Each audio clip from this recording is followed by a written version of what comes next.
आज के इस वीडियो के अंदर हम लोग बात करने वाले हैं the gentleman of the jungle, जो फर्स्ट पीयूसी का बुक है। और यहाँ पे हम लोग देखेंगे पूरा हिंदी के अंदर ये समरी होने वाला है। अगर आपको आके इन डिटेल जानना है तो आप आके टेक्स्ट बुक को रेफ़र ज़रूर कीजिए। एक बार आपको इसको ज़रूर पढ़ना चाहिए, जिससे कि आपको एग्ज़ाम के समय में ज़्यादा से ज़्यादा आसानी हो। आप देख सकते हो the gentleman of the jungle, और इसको लिखा गया है जोमो किनियाटा के द्वारा। और यहाँ पे मैं बता देता हूँ क्या होता है मोस्टली, उसके बाद हम लोग समरी भी स्टार्ट करेंगे। तो the gentleman of the jungle, जो कि जोमो किनियाटा के द्वारा लिखा गया है, एक स्टैटिकल फैबले है, जो कि एक पॉलिटिकल एलिगेटरी और आप कह सकते हो कि क्रिटिसिज्म्स है कॉलोनिज्म्स के ऊपर। यानी कि जिस तरह से आके यहाँ पे ब्रिटिशर्स ने आके यहाँ पे अक्वायर किया था अफ्रीका, उसके ऊपर इन्होंने आके ये पूरा बनाया है स्टोरी। मोस्टली आके यहाँ पे इनडायरेक्टली इन्होंने आके ये स्टोरी बना के दिखाया कि किस तरह से यहाँ पे ज़्यादती किया गया था पूरे अफ्रीकन्स के ऊपर। तो यहाँ पे आप देख सकते हो ये मोस्टली जो स्टोरी है वो बताता है एक आदमी के बारे में, जो आके यहाँ पे हाथी को शेल्टर देता है, यानी कि आके यहाँ पे उसको घर देता है रहने के लिए। और धीरे धीरे करके उसका पैर, उसके बाद उसका जो सूंड है, नाक आता है हाथी का, वो पूरा वो आके उस घर के अंदर बढ़ा देता है। पहले तो बोला जाता है कि यहाँ पे सिर्फ छत चाहिए सर छुपाने के लिए, फिर धीरे धीरे करके उस आदमी के घर के अंदर किस तरह से कब्ज़ा कर लिया जाता है उसके बारे में बताया जाता है। मोस्टली आके यहाँ पे एक स्टॉर्म आया था, यानी कि तूफ़ान आया था, जिसके अंदर आके आप देख सकते हो अलग अलग जो कैरेक्टर्स है वो सारे लोग आके इस घर के अंदर आ जाते हैं। और जो मेन घर का ओनर है या फिर आपके लोग की जो मालिक है जिसने बनाया, उसको ये लोग आके यहाँ पे दूर कर देते हैं। तो ये मोस्टली आके स्टोरी का होगा, तो उसकी वजह से आप इस कैरेक्टर के अंदर भी देख सकते हो जो स्टार्टिंग के पेज में लिखा गया है। और यहाँ पे आके जो ये लाइन आप देख पा रहे हो, ये आके यहाँ पे 19th सेंचुरी का ये मोस्टली बुक है। और आप देख सकते हो जो राइटर है वो खुद में आके एक पॉलिटिशियन है, और उन्होंने आके यहाँ पे डिस्क्राइब किया किस तरह से अफ्रीकन्स के ऊपर इन्होंने ज़्यादती किया था, जो यूरोपियंस थे, और आके यहाँ पे उनको स्लेव्स बना के रखा था। और अफ्रीका के जो चीफ्स थे उन्होंने आके यहाँ पे बिना कुछ समझे इन लोगों का जो ट्रीटी आता है, यानी कि जो आके यहाँ पे कागज़ आता है, उसके ऊपर साइन कर दिया। और उसके वजह से कितना सारा उनको भुगतान करना पड़ा उसके बारे में उन्होंने बताया। इनडायरेक्टली आके ये आके जो आप देख रहे हो जानवर, ये पूरा आके यहाँ पे यूरोपियंस को रेफ़र करते, और जो इंसान है तो वो आके यहाँ पे अफ्रीकन्स। तो उस तरह से आप इसको कंसिडर करके आगे बढ़ सकते हो। तो सबसे पहले यहाँ पे जो प्लॉट है उसके बारे में बात कर लेते हैं, जो मेन प्लॉट है। तो सबसे पहले यहाँ पे होता है बिट्रेल, यानी कि धोखा। जब आके एक हैवी साइक्लोन होता है तो एक मैन है जो आके यहाँ पे परमिट करता है उसके फ्रेंड हाथी को कि वह अंदर अपना सर रख दे। फिर धीरे धीरे देखा जा सकता है कि यहाँ पे वो हाथी ने आके सर रखा, उसके बाद आके पैर रखा, और फिर आके अपने आप को बचाने के लिए वो अपना पूरा शरीर उस घर के अंदर डाल देता है, सिर्फ बारिश से बचने के लिए। लेकिन फिर भी आके इतना बस नहीं होता है कि यहाँ पे देखा जा सकता है कि किस तरह से उस आदमी को आके यहाँ पे धक्का मार के बाहर भेज दिया जाता है, और वो जो हट जिसका था उसको आके यहाँ पे बाहर कर दिया जाता है। तो देखा जा सकता है कि जो आदमी है वो अपने आप को बारिश में पाता है, और आके वो सोचता है कि उसने क्यों उसको अलाउ किया, सबसे पहली बात। और यहाँ पे ये वाला रहता है मेन चीज़, जिसके बाद आके आदमी आके सोचता है कि नहीं ठीक है एक बार हो गया, तो वो आके यहाँ पे दूसरी बार घर बनाता है। दूसरी बार भी घर बनाता है तो आके इसी तरीके से जो एनिमल्स है वो आके यहाँ पे कब्ज़ा कर लेते। तो अब आके क्या होता है, जब ये हाथी आके यहाँ पे इसके अंदर आ जाता है तो क्या होता है, आदमी आके यहाँ पे जाता है घर के, यानी कि जो जंगल है, जंगल का जो मेन मालिक है यानी कि लायन, उसके पास जाता है। और वो आके यहाँ पे कंप्लेंट करता है कि मेरा जो दोस्त है हाथी, उसने आके यहाँ पे कब्ज़ा कर लिया मेरे घर को बिना कोई, आप कह सकते हो कि यहाँ पे कंपनसेशन किए, या फिर आके यहाँ पे एज अ ह्यूमन उसने आके सिर्फ यहाँ पे ह्यूमैनिटी दिखाया, और उस हाथी को उसने सिर्फ अपना सर रखने के लिए दिया। लेकिन देखा जा सकता है बाद में आके हाथी ने पूरी तरीके से वो जो जगह है उसको आके यहाँ पे कब्ज़ा कर लिया। तो हाथी भी यहाँ पे आता है, इस कंप्लेंट जो क्वेरी होता है, इंक्वायरी होता है, तो उस समय हाथी भी आता है। हाथी आके हम पे बिल्कुल इनकार कर देता है कि किसी भी तरीके से उसने कुछ ज़्यादती नहीं किया है, और वो आके यहाँ पे सिर्फ अपने आप को बचा रहा था। तो देखा जा सकता है कमीशन फॉर्म किया जाता है, और इस इशू को सॉल्व करने के लिए लायन ने आके अलग अलग जो जानवर है उनको आके भेज देता है। बट देखा जा सकता है कि यहाँ पे फिर से यही होता है, राइनोसोरस, फिर बफेलो और फॉक्स, ये सभी लोगों ने आके यहाँ पे इंसान को अलाउ नहीं किया यहाँ पे अपना पक्ष रखने के लिए। फिर एनिमल्स ने आके ये क्लेम करना शुरू कर दिया जो इंसान है वो आके यहाँ पे एलिजिबल ही नहीं है कि वो आके यहाँ पे समझ पाए जंगल का रूल, तो ये उसने आके बता दिया। फिर आके यहाँ पे जो बेसिक वर्डिक है, यानी कि जब आके एक इंक्वायरी हो जाता है तो उसके बाद आके क्या होता है उसके बारे में हम जानते हैं। जैसे कि यहाँ पे आके प्रेडिक्टेबल था कि जो कमीशन का रूल है वो आके यहाँ पे इनडायरेक्टली हाथी के ही फेवर में होगा, क्योंकि हाथी एक जानवर है तो एक जानवर दूसरे जानवर का ही साथ देगा।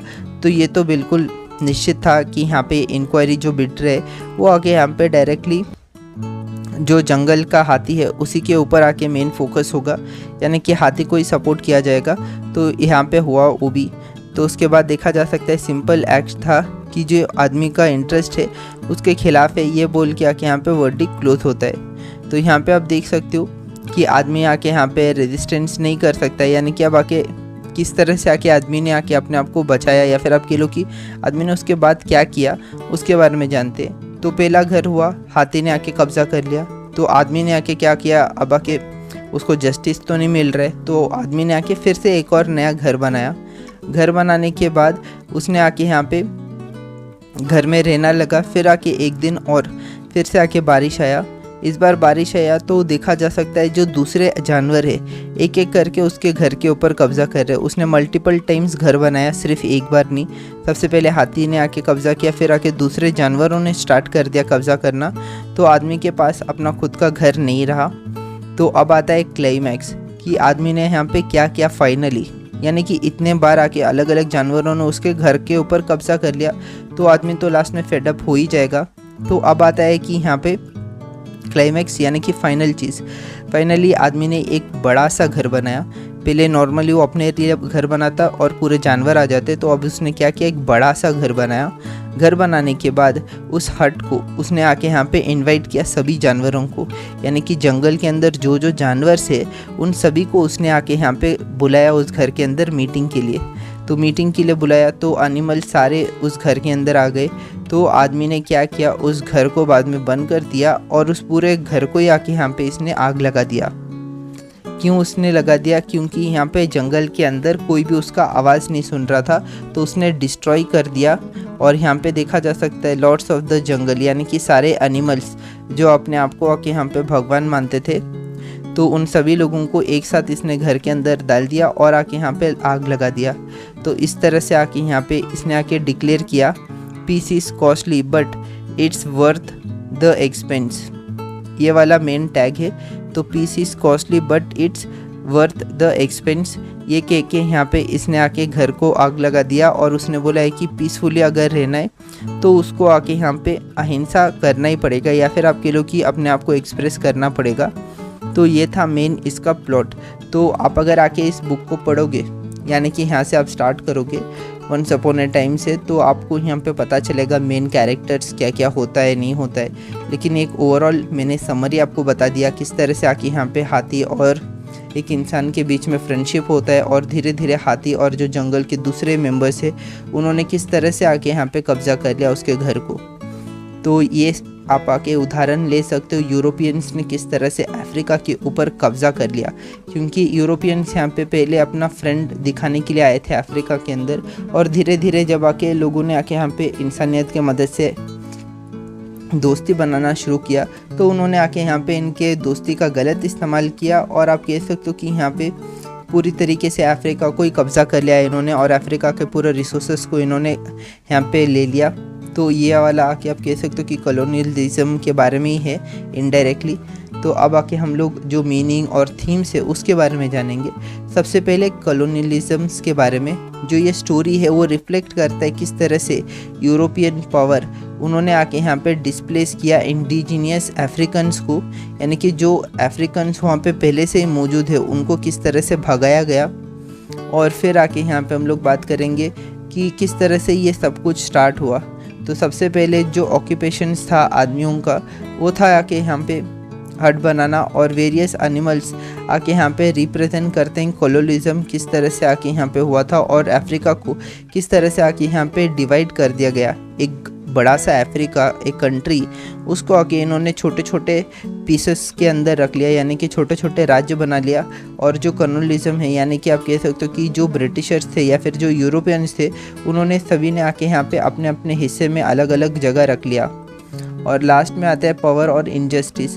तो जैसा ये स्टोरी के अंदर आप देख सकते हो किस तरह से आदमी को आके कभी जस्टिस मिला ही नहीं, और जो जानवर है वो एक दूसरे को ही आके सपोर्ट करते हैं। तो उसी तरीके से ये हाईलाइट करता है किस तरह से अनजस्टिस और लीगल सिस्टम आके यहाँ पे बायस था कमीशंस को लेके। यानी कि आप कह सकते हो कि British commission, Dutch commission, Spanish commission, सभी लोग आके आपको देखने को मिलेगा अफ्रीका के अंदर। और यहाँ पे एक स्ट्रॉन्ग अपीयरेंस है किस तरह से weak under the genius of civilisation, यानी कि लोगों को किस तरह से बेवकूफ़ बना के कॉन्ट्रैक्ट साइन करा लेते थे यूरोपियंस, और बाद में आके कब्ज़ा कर लेते थे उस जगह को। तो ये था पूरा इस स्टोरी का संशय, या फिर आप कह लो कि यहाँ पे जो समरी है वो यही कहता है। आप आके एक बार इसको पढ़ लीजिए ज़रूर, तो आपको ये स्टोरी और ज़्यादा याद रखेगा। तो इस तरह से आके the gentleman of the jungle का स्टोरी ख़त्म होता है। और जो मेन राइटर है आप यहाँ पे देख सकते हो, जोमो केनियाट्टा, जो कि 1983 से लेके 1978 तक थे, और उन्होंने आके यहाँ पे अफ्रीका के पॉलिटिशियन के रूप में काम किया। ये थे फर्स्ट प्रेसिडेंट किनिया के। किनिया आप जानते होंगे अभी तो काफ़ी ज़्यादा डेवलप्ड हो गया, तो उस समय आके ये डेवलपिंग कंट्रीज़ में था। तो आप देख सकते हो 1964 से लेके 78 तक ये आके यहाँ पे प्रेसिडेंट थे किनिया के। और आप देख सकते हो इन्होंने आके अर्ली स्टेट में आके best known for African nationalist leader, यानी कि अफ्रीका के नेशनलिस्ट लीडर के रूप में जाने जाते थे। और secretary for his tribal associate, यानी कि आपको पता है कि अफ्रीका के अंदर काफ़ी सारे ट्राइबल्स थे, तो ये आके यहाँ पे सेक्रेटरी भी रह चुके हैं। और काफ़ी सारे कैंपेन्स इन्होंने किया है अफ्रीका के पॉलिटिकल राइट्स के लिए, तो उसके लिए जाने जाते हैं। तो इन्होंने आके ये स्टोरी लिखा था। उम्मीद है कि आपको ये समरी पसंद आया होगा। और भी ज़्यादा वीडियोस चाहिए तो इस चैनल को सब्सक्राइब कीजिए। तो मिलते हैं अगले वीडियो में। Thank you for watching this video guys, thank you.